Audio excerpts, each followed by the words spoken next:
Hello दोस्तों, आज हम आपको सुनाएंगे माता देवी वैष्णो देवी का इतिहास क्या है। श्रद्धालुओं के लिए कब से शुरू हुई यह यात्रा। अगर आप हमारे चैनल पर नए हैं तो प्लीज हमारे चैनल को लाइक करें, सब्सक्राइब करें और शेयर करें। माना जाता है कि वैष्णो देवी का पवित्र मंदिर त्रिकुटा पर्वत पर एक सुंदर प्राचीन गुफा में है, जिसे वैष्णो माता के रूप में जाना जाता है, जिन्हें देवी महाकाली, महालक्ष्मी और सरस्वती का अवतार माना जाता है। भारत के बाकी पवित्र स्थलों के साथ वैष्णो देवी का स्थल भी काफी पवित्र माना जाता है। वैज्ञानिकों की ओर से किए गई खोज के अनुसार माता वैष्णो देवी का मंदिर काफी प्राचीन है। माना जाता है कि माता वैष्णो देवी ने त्रेता युग में माता पार्वती, सरस्वती और लक्ष्मी के रूप में मानव जाति के कल्याण के लिए एक सुंदर राजकुमारी के रूप में अवतार लिया था और त्रिकुटा पर्वत पर गुफा में तपस्या की। जब समय आया, उनका शरीर 3 दिव्य ऊर्जाओं के सूक्ष्म रूप में विलीन हो गया, महाकाली, महालक्ष्मी और महासरस्वती।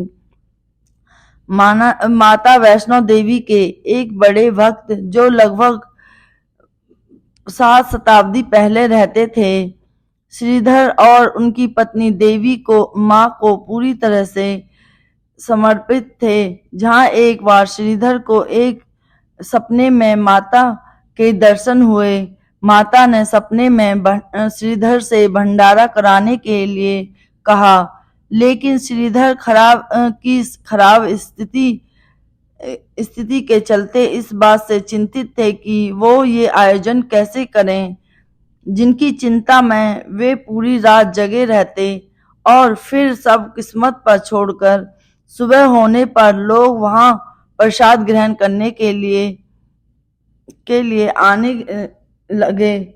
जिसके बाद उन्होंने देखा कि वैष्णो देवी के रूप में एक छोटी सी कन्या उनकी कुटिया में पधारी है। उनके साथ भंडारा तैयार किया और गांव वालों को परोसा। इस प्रसाद को ग्रहण करने के बाद लोगों को संतुष्टि मिली, लेकिन वहां मौजूद भैरवनाथ को नहीं। उसने मांस मच्छी खाने की मांग की, लेकिन वहां वैष्णो देवी के रूप में एक छोटी कन्या ने श्रीधर की ओर से इसके लिए इनकार कर दिया। जिसके बाद भैरवनाथ ये अपमान सह नहीं पाया और भैरव ने दिव्य लड़की को पकड़ने की कोशिश की, लेकिन ऐसा करने में विफल रहा। लड़की गायब हो गई। इस घटना के बाद श्रीधर दुखी हो गए। उन्होंने अपनी माँ के दर्शन करने की लालसा थी। जिसके बाद एक रात वैष्णो माता ने श्रीधर के सपने में दर्शन दिए और उन्हें त्रिकुटा पर्वत पर एक गुफा का रास्ता दिखाया, जिसमें प्राचीन मंदिर है। श्रीधर ने बताए गए बातों के अनुसार पवित्र तीर्थ की खोज की और अपना जीवन उनकी सेवा में समर्पित कर दिया। जिसके बाद से ही ये मंदिर दुनिया भर में वैष्णो माता के नाम से जाना लगा। अद्भुत घटना को देखकर सभी लोग हैरान रह गए। तब भक्त श्रीधर ने एक छोटी सी बच्ची को अपनी कुटिया में सबको खाना खिलाते हुए देखा। उसे यह जानने में देर नहीं लगी कि वह लड़की कोई और नहीं बल्कि माता दुर्गा है। जब इस घटना की सूचना आस पड़ोस के लोगों को लगी तो भैरवनाथ नामक एक साधु को शक हुआ कि यह कोई दिव्य कन्या है। उस कन्या के बारे में जानने के लिए वह साधु कन्या का पीछा करने लगा। भैरवनाथ को देख देवी तेजी से भागने लगी। भैरवनाथ भी उनका पीछा करने लगा। तब देवी कन्या रूप में वायु रूप में बदलकर त्रिकुटा पर्वत की ओर उड़ चली। ऐसी मान्यता भी है कि जब देवी भैरवनाथ से बचकर जा रही थी तो भगवान हनुमान उनकी रक्षा के लिए भैरवनाथ से लड़ने लगे। तभी पवन पुत्र हनुमान को प्यास लगी तो माता से आग्रह करने पर माता ने धनुष द्वारा पहाड़ पर बाण चलाकर जल प्रकट किया, उसी जल में अपने केश धोए।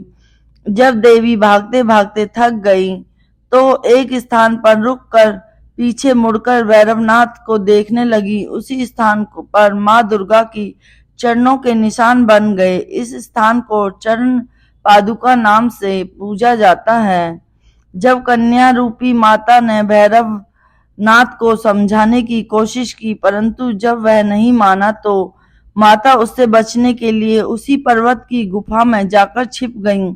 इस गुफा में देवी दुर्गा 9 महीने तक छुपी रहीं। इस गुफा के बाहर हनुमान जी ने 9 महीने तक पहरा दिया और देवी की रक्षा की। जब भैरवनाथ ने कन्या का पीछा नहीं छोड़ा तो एक साधु वहां से गुजर रहे थे। उन्होंने भी भैरवनाथ को समझाने की कोशिश की। जिसे तुम कन्या समझ रहे हो वह जगत माता देवी दुर्गा है। परंतु भैरवनाथ ने उनकी बात नहीं मानी और उसी गुफा के बाहर 9 महीने तक खड़ा रहा। कहा जाता है कि देवी दुर्गा उस गुफा की दूसरी ओर से मार्ग बनाकर निकल गई। तभी से इस गुफा को अर्ध कुमारी या आदि कुमारी कहा जाता है। जब माँ दुर्गा गुफा से बाहर नहीं निकली तो भैरवनाथ गुफा में घुसने की कोशिश करने लगा। यह देख पहरा दे रहे हनुमान क्रोधित हो गए और भैरवनाथ को युद्ध के लिए ललकारा। हनुमान और भैरवनाथ का युद्ध बहुत समय तक चला। युद्ध का कोई अंत नहीं होते देख माता दुर्गा ने महाकाली का रूप धारण कर भैरवनाथ का धड़ सर से अलग कर दिया। यह भी कहा जाता है कि भैरव वध के बाद भैरवनाथ को अपनी मूर्खता पर पछतावा हुआ और वे माँ दुर्गा से माफी मांगने लगे।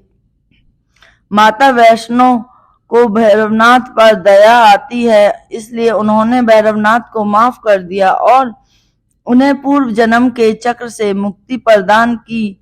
इसके साथ ही भैरवनाथ को वरदान दिया कि कोई भी भक्त जो मेरे दर्शन के लिए आता है वह आपको भी दर्शन करेगा, आपके दर्शन भी करेगा तो उसे मेरे दर्शन माना जाता है कि जब तक माता नहीं चाहती तब तक उनके दर्शन कोई नहीं कर सकता है। माता के बुलावे को उनका आशीर्वाद माना जाता है, जिसके चलते लोग हर तरह के लोग, चाहे वे बुद्धिमान या अज्ञानी हो, पुरुष या महिला हो, बड़े या छोटे हो, सब उनके बुलावे का इंतजार करते हैं। माता के दर्शन करने की यात्रा लगभग 24 किलोमीटर लंबी है, जो कि एक कठिन यात्रा मानी जाती है। धर्मस्थल की यात्रा कटरा में बाण